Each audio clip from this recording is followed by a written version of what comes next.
And have you met your next door neighbor, Ryan Jacobson, yet? No, is he coming today? The Jacobson boy pretty much keeps to himself. Thank God. Somebody should burn that house down. Jenny! Why? I didn't say Ryan Jacobson had to be in it. But come on. Why is that kid still living there? He's driven down all our home values. The town tried to buy the house, and we were going to tear it down and donate the land to the state park. What exactly happened again? I told you, remember? The daughter, Carrie-Anne, killed both her parents. Yeah, that I know, but where was Ryan? He didn't live with them. He stayed with an aunt upstate. And what happened to Carrie-Anne after they got killed? Well, there was a massive search, but she drowned in the dam. But they never found her body, so some people think she still lives in the woods. Oh, What? Tyler, Just ignore him. What?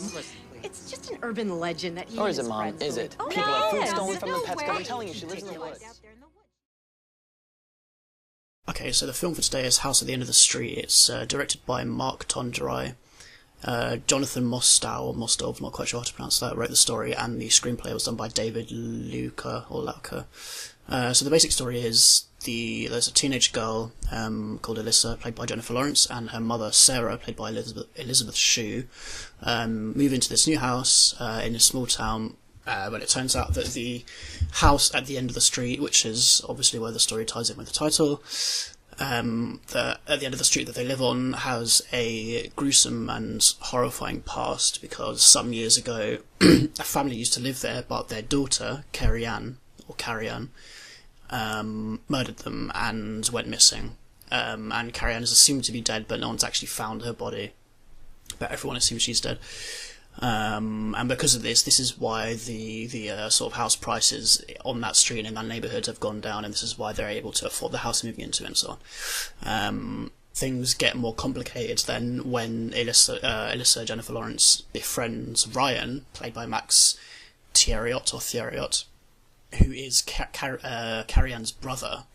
And as you can imagine, is a bit of a loner, and everyone kind of stays away from him because he actually decided to move back into this house, the house in which his parents were murdered by his now missing sister, and so he seems to be a bit of a recluse and doesn't really make any friends really. But Elissa decides to befriend him, and things become a bit more complicated, and that's where I'll leave it there. I won't spoil any more of the story.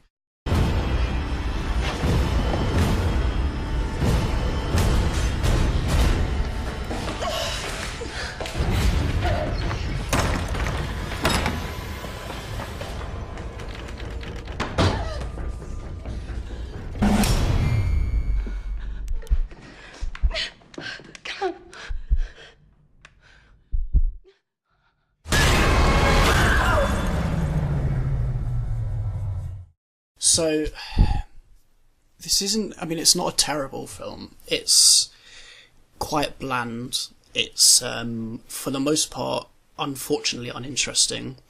And as far as the horror genre goes, it's extremely generic. I think is the best word you could use to describe it. There was a moment actually in the film, I thought, okay, we must be about 15 or 20 minutes into the film now. I'm assuming the postulation is going to finish it, because there's quite a lot of sort of, maybe postulation is the wrong word, but there's a lot of just sort of uninteresting kind of on the side story about these characters and some of the characters in the neighbourhood, and there's a lot of sort of teen drama that goes on. I'm like, okay, when's this going to finish, and when's the the interesting stuff going to start happening? When's the horror going to start? When's it start going to get scary? And there was a point where I thought, okay, well, I think we're done with that now. It's going to get interesting now, and that was about 20 minutes. I thought that was about 20 minutes in, and I looked at the time, and it turned out that was halfway through the film. So literally at least half of the film is spent on this sort of. It's not even good teen drama, in all honesty. None of the characters are particularly interesting or well written. There were, throughout the entire film, I could probably count on one hand the number of scary moments there were, and they weren't even. They weren't those sort of dreading moments of actual horror and tension. They were just fairly cheap jump scares, I think you could call them. Other than that, there was no real horror. The film didn't scare me at all. And I'm not just sort of, I'm not saying that in the, there's the typical macho sense of, oh no, that film didn't scare me, when you go to the cinema with your girlfriend or whatever. But it genuinely, apart from those 3 or 4 or 5 half-decent jump scares, there was nothing else in it that really sort of got to me at all. I think the actors all actually did a good job, considering the fact that they were all clearly held back by the screenplay, the scripts, and the directing to some extent as well. I think Jennifer Lawrence did the best she could in making her character at least somewhat interesting, and at least a little bit sort of... I felt I could invest a little bit in her character. I think Elissa Shue did a great job. She played her character as well as she could have done.